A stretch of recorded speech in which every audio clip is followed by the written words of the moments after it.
What's going on, everybody? You know who it is here, and it's time for episode 4 of my series where I am talking about my entire record collection from A to Z, alphabetically arranged.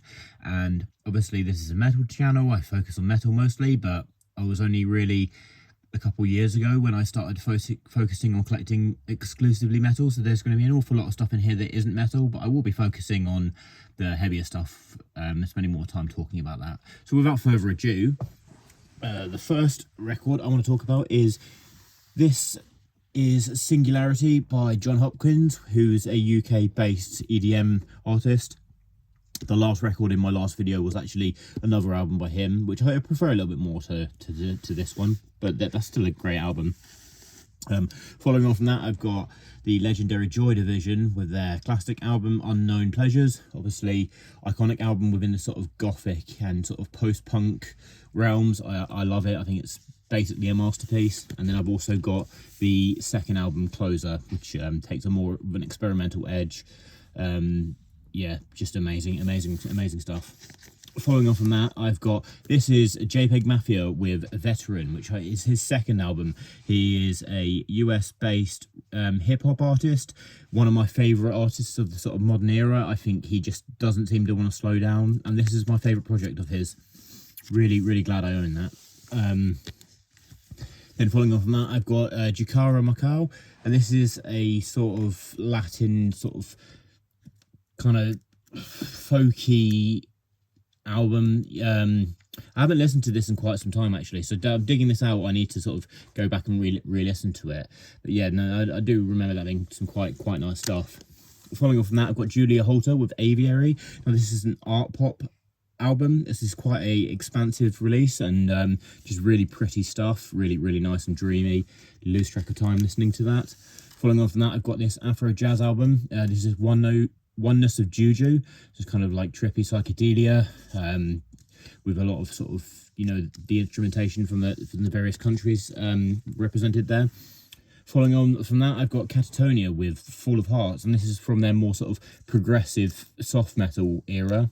I got that quite a long time ago, but yeah, that's a very cool album. Following on from that, I've got the legendary Kate Bush, British pop artist, with her classic Hounds of Love. Following on from that, I've got Keith Jarrett with Facing You, legendary modern pianist Keith Jarrett. Following on from that, I've got his album The Survivor Suite, which is a really cool experience, you know, just a real journey, classic album. After that, I've got Keiji Haino, who is the Japanese experimental noise artist. This is one of his solo albums, A Loss Permitted. Following on from that, I've got his collaborative album with the sludge metal contemporary stalwarts. This is Keiji Haino and Sumac. It's got a really crazy name. I can't see if I can't. No, the name's not printed on the side, but it's a very cool album. And then I've also got his collaboration, well, one of his collaborations with Merzbow, obviously the famous noise electronic artist. Following on from that, I've got Kendrick Lamar with Good Kid, Mad City. Kind of his breakout album. Following on from that, I've got his follow-up album to that. That is To Pimp a Butterfly, from his sort of jazzier era. And then after that, I've also got his untitled unmastered EP, which was released in the follow-up to Pimp a Butterfly, just to sort of dust off that era and, you know, give some other stuff a really, you know, to see the light of day. Following on from that, I've got Kenny Wheeler with Dear One. Now this is my favourite album on the ECM label, and this is arguably, on a good day, I might tell you that this is my favourite jazz album of all time. Absolutely stunning stuff. Just the tones of all the different instruments here, the horns, just, it's so dreamy. And I've got some really great memories of this album. Following on from that, I've got Keru Keru Benito with their Civilization 1 EP. And this is a sort of electropop experimental band from the UK, sort of Japanese and English musicians. Really cool stuff. After that, I've got Kikigaku Moyo with their Mammatus Clouds EP. Now, Kikigaku Moyo is a band that play Japanese desert rock with Indian instrumentation, so it's a bit of a cool mishmash, but they just make really good music, and I saw them live as well. Really cool group of people. I've also got one of their studio albums here. Really great, fun stuff. Following on from that, I've got the Kilimanjaro Dark Jazz Ensemble. basically. Obviously, kind of creepy dark jazz, as you can expect by the title. Following off that, I've got Kim Gordon with her debut solo album, No Home Record. She released another solo album a year or two ago that I really liked, and actually think I like a bit more than this, so I need to pick that one up at some point. Then after that, I've got the first of my King Gizzard and the Lizard Wizard records. This is their album Flying Microtonal Banana, which is an exploration into microtuning. As you can see, microtonal tuning. So obviously features a lot of very strange harmonic keys that they played in, and it was from I think they released 4 albums in the year that dropped. After that, I've got a live album. This is Live in San Francisco 16. I've not seen them live, but they're supposed to be a very good live band. After that, I've got their album Butterfly 3000. When they released all these different language editions, and I picked up the German one just because of it being available, and just thought it was a fun little thing that they did. After that, I've got King Cruel with Man Alive. Now, this was my favourite album from 2020. This came out when I was in Korea, just as the COVID pandemic became a serious thing. And I have a lot of fond memories listening to this. This is very spacious indie rock from a really great UK-based artist. And after that, I've got The Knife with Shaking the Habitual. Kind of politically minded electro pop. This is a big album. This is a double album with some really cool just songcraft and amazing beat work and just really cool stuff. Now this is one of the earliest records I added to my collection. This is Knowledge with Hood Dreams. This is Knowledge, the US based hip hop producer. This is the sort of beat tape that he did. Really good stuff. Following on from that, I've got Kasuke Mine Quintet. Now, Kasuke Mine is a Japanese trumpet player. This is his quintet, and this is just a classic of that country and their amazing jazz scene. Following on from that, I've got Krallis. Sorry, just go back a little bit. That's Krallis with Years Past Matter. This is my favourite album from this US-based epic progressive black metal band. Really dense stuff, really cool. Just sort of sounds like you're listening to some kind of space-time geological happening.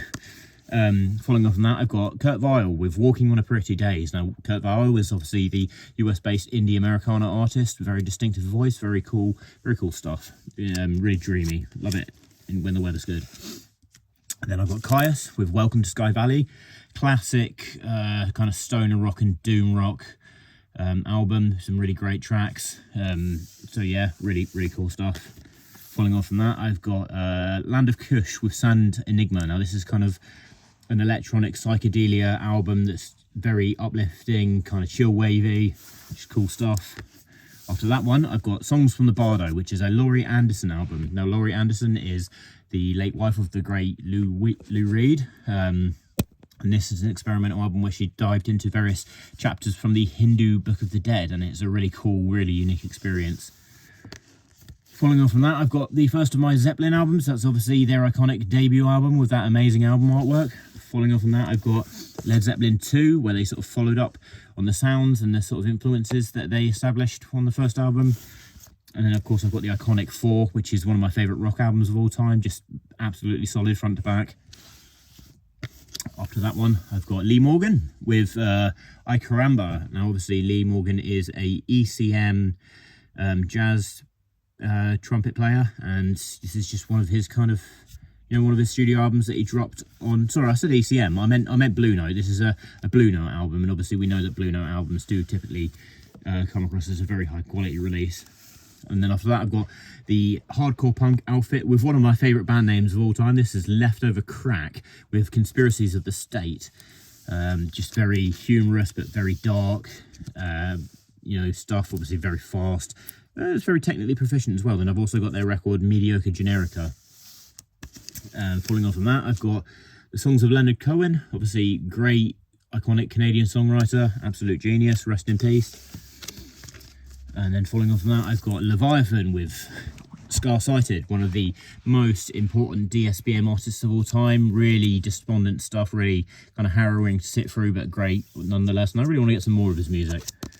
After that, I've got this album, Lightning Bolt with Wonderful Rainbow. This is a duo where there's a drums and bass performance, and it's just really thunderous, really loud stuff, really intense. And after that, I've got the first of my Lingua Ignota albums. Now, Lingua Ignota plays music that falls into the genre of neoclassical darkwave. So it's kind of like dark singer-songwriter music, very experimental. There's a lot of sort of tie-ins between her sound and extreme metal, just with her vocals and some of the instrumentation. But she's an amazing artist. This is the album Caligula, which is probably my favourite album of hers. Fucking brutal stuff, just from what she's singing about in the songs and what that woman went through. And then this is the Sinner Get Ready album. I'm not too much into her sort of more gospely stuff that she's doing nowadays, but yeah, just she's a really great artist, and you know, I'm really glad that I own a lot of her stuff. Following on from that, I've got Little Sims with Sometimes I Might Be Introvert. Now, this is a modern UK based grime and hip hop artist. She's really talented, really technical rapper. Following on from that, I've got Liturgy with Aztefica, and I also have the HAQQ album. Now, this is another US-based black metal band, but they play a very distinctive style. It's very progressive in terms of what it's trying to bring to the table and the philosophies behind it. It wouldn't be for the most conventional fans of the genre. If you like traditional black metal, this might not be for you, but if you like stuff that really experiments and has a unique sound, then you know, you might find something to get out of it. Incredibly tight musically band, and yeah, just really interesting stuff. Following on from that, I've got Lonnie Holly with Oh Me Oh My. Now, this came out I think 3 years ago now. Lonnie Holly is a famous American experimental singer-songwriter, and this album features some, let me think, it has features from the likes of Moor Mother and, of course, Mike Stipe of R.E.M. fame. Just really amazing stuff. Really, really beautiful singer-songwriter album with great album artwork as well. Following on from that, I've got the legendary Lou Reed, which I mentioned earlier. This is Transformer, iconic classic album. After that, I've got Lupe Fiasco with Drill Music in Zion. Now, this also came out several years ago. This is one of my favourite modern hip-hop albums. Lupe Fiasco is a great artist, and this is my favourite album of his. Following on from that, I've got MF Doom and Madlib, the iconic duo. This is one of the best experimental hip-hop albums of all time. They were in godly form. This is a collaboration made in heaven. It's just a real shame with the passing of MF Doom that we're never going to see any more of this, likely, but what we have got here is absolutely phenomenal stuff. Following on from that, we've got Malevolent Creation with their album Retribution, one of my favourite 90s. Well, I think they're still going, but some of my favourite death metal from the 90s is from this band, and for the time, this was some of the most aggressive, most brutal, most misanthropic death metal going around. Really great artists. I want to get some more of their albums. And then after that, I've got Malignancy with Inortering Cannibalism, New York-based death metal, brutal death metal, very subterranean sounding, very, very brutal, very heavy stuff, really claustrophobic. Following on from that, I've got Marcin Wasilewski Trio. This is a really cool, clean sounding ECM album. When I say ECM, remember I'm talking about that iconic label with Manfred Eicher at the helm with his amazing production. Now I've got Maribo State. This is a really sunny, really whimsical kind of indie electronica album. Just really nice stuff. Absolutely beautiful. And following on from that, I've got Mark Hollis. Now, Mark Hollis is obviously the famous vocalist for the rock band Talk Talk, and this is his only solo album. Really underappreciated compared to the famous Talk Talk albums. This is really beautiful stuff, and he had an amazing voice. And then after that, we have got the Mars Volta with Deloused in the Comatorium. Latin jazz rock fusion band, really cool. I think this is the debut album, just really great stuff. But then that is followed by their album Francis the Mute, which not only features one of my favourite album artworks of all time, but this is also one of my favourite albums of all time. I think some of the guitar playing on here is unbelievable. I think the vocals are just incredible. This is just hyper energetic, bombastic rock fusion masterpiece. Absolutely incredible record. Following on from that, we've got the legendary Marvin Gaye with What's Going On. Now, who doesn't like a bit of Marvin Gaye? Just really great classic soul music. Following on from that, we've got Suwa Daiko, and this is a kind of Japanese traditional folk album, and it feels just like you're sat in a temple with the sort of traditional instrumentation and chanting and percussion. Just really, really cool stuff. After that, I've got Green Caterpillar. Now this is again like Japanese jazz fusion. You'll see a lot of Japanese stuff in my collection because I have, you know, a lot that country's had a big influence on my life from my experiences visiting that place. But the music scene, not just for jazz but for metal and every other kind of style of music that they've produced, is just phenomenal. Yeah, this is Green Caterpillar, really great record. After that, I've got Massive Attack, Mezzanine. And now this is a classic trip hop album, and it features some of my favourite songs of all time on it. There are some really great tracks on here. Amazing trip hop record. If you never listened to any trip hop, I'd probably say this is the perfect starting point. After that, I've got Massacre with their very underappreciated From Beyond album. Now Massacre will get overshadowed by a lot of their Floridian contemporaries in the death metal sphere, but you know, this is a really great sort of mid-tempo fuzzed out death metal album. Following on from that, we've got Mastodon with Crack the Sky. Rest in peace, Brent Hines. Now Mastodon are a band I much prefer the earlier stuff. I'm not too big on a lot of the stuff that came out after this, but this is my favourite album of theirs. Guitar playing on this is phenomenal, songwriting's phenomenal, drums, bass, everything about this album is just absolutely spectacular. Progressive doom metal, just it's really great. After that, I've got Matthew Holzell, another ECM artist. He's a trumpet player. This is his album Oneness. This is a triple LP, so it's quite a long experience, but it's very minimalist, very soothing, just really cool stuff, and it's a nice vinyl package as well.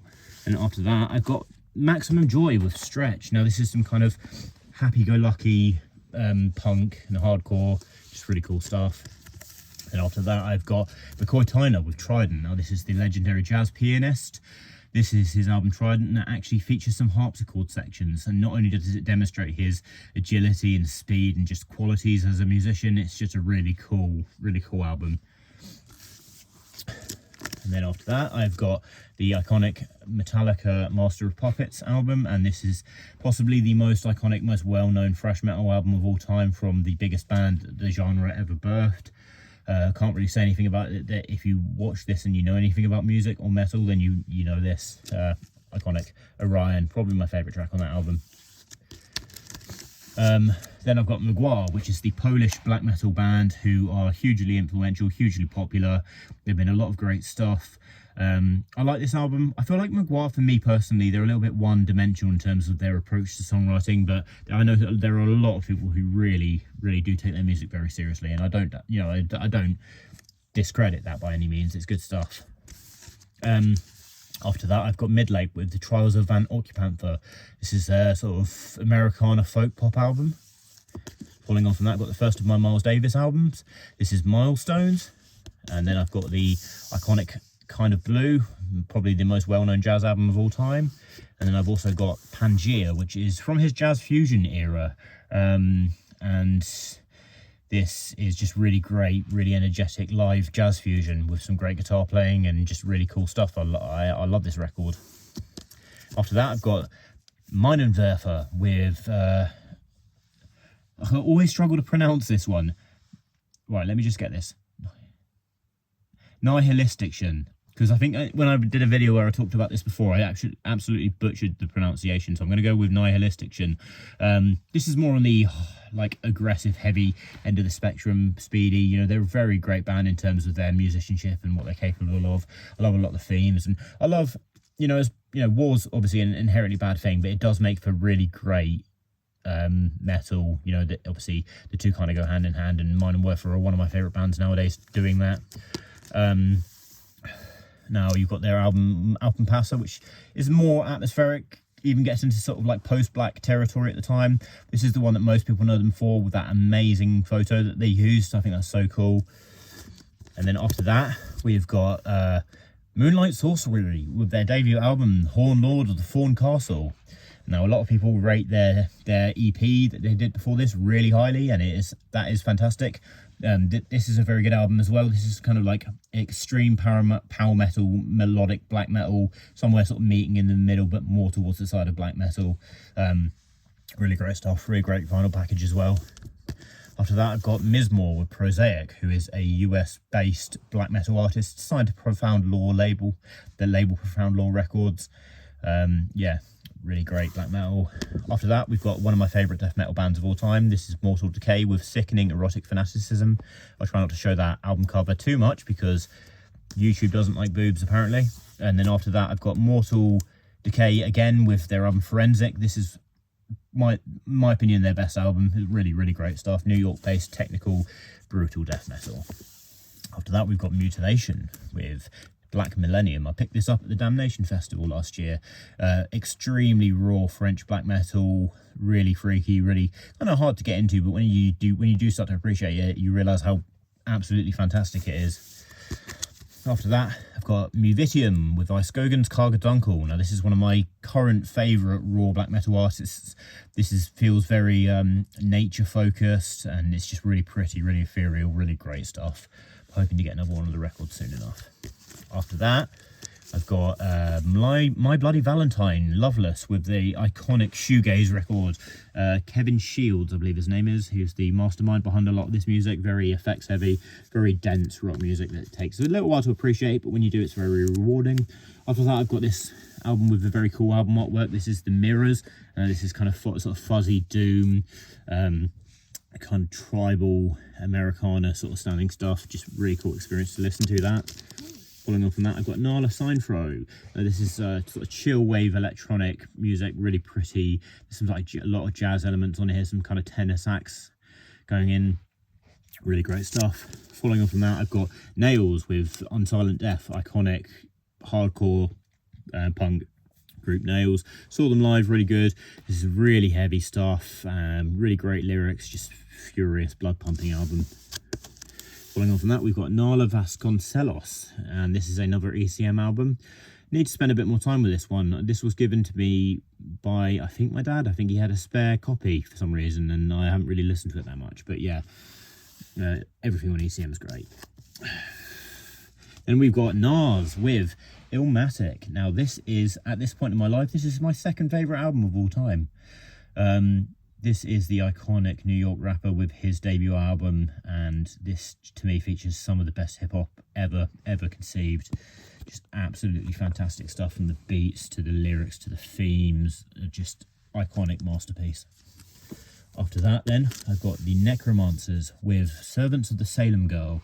Now, this is a sort of stoner doom band out of France. This was the debut album that came out, I think, about 10 years ago. Some pretty cool guitar playing. After that, we've got Necromantia with Scarlet Evil Witching Black. Now, this is black and death metal that sort of sounds like you're listening to a ritual going on. Very spooky, very creepy, really cool, you know, seance-worthy stuff with that really cool album artwork and logo.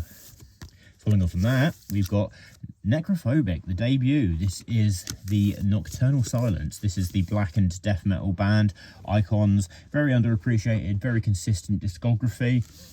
Following on from that, we've got the second album, Dark Side. Now, this is a fan favourite, and for good reason. It's really good, kind of capitalises on a lot of the ambitions of the first album, but takes it a bit further.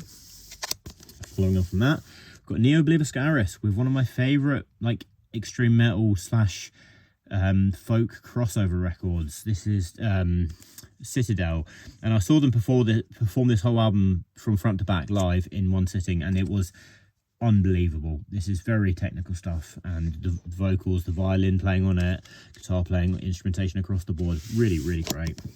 After that, got Neil Young and Crazy Horse with Rust Never Sleeps, iconic collaboration from Neil Young's career. Do love a bit of Neil Young.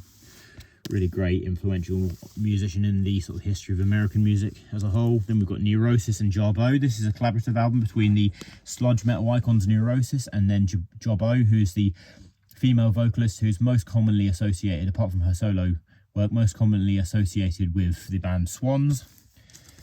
Then, following on from that, I've got Neutral Milk Hotel with In the Aeroplane Over the Sea. Iconic avant-garde folk experimental album. You know, iconic album artwork, but also some really great songwriting with very distinctive vocals. But it is actually incredibly dark at certain points when you actually learn a bit about what the songs are about. And then following on from that, I've got Nick Cave and the Bag Seeds, Skeleton Tree. Obviously, Nick Cave with his iconic voice, and this is one of his albums from the last sort of 10 years. He had a really great run with some phenomenal albums, and this is one of my favourites from him, sort of gothic rock. Yeah. Following off that, I've got Nicola Cruz with Siku. Now this is sort of South American. I think this is Colombian. It might be Brazilian. I'm not 100% sure, but this is like, takes a lot of traditional instrumentation and it's been sequenced and turned into these really cool electronic tracks. It's just really cool stuff. Following on from that, we're gonna no, not finished just yet. This is Nicholas Jar with Spaces Only Noise. Nicholas Jar is an amazing electronic music artist. This is very chilled out stuff, very lucid sounding, just a really great album, and he's got a lot of really cool stuff that he's put his name to by now. And then following on from that, we've got the first of my Nile albums, which is going to close out the video. This is Amongst the Catacombs of Nefren Kar. Now, this is the debut album, features slightly rawer production, and I think the energy on this album just feels a bit more primal, a bit more unhinged, a bit less polished, and it has a really unique place in their discography for that. It's a really great album. So without further ado, everybody, that is going to close out this edition of Collection A to Z. Stay brutal, and as always, follow me on Instagram at YouKnowHughMetal, and stay tuned for the next episode. See ya.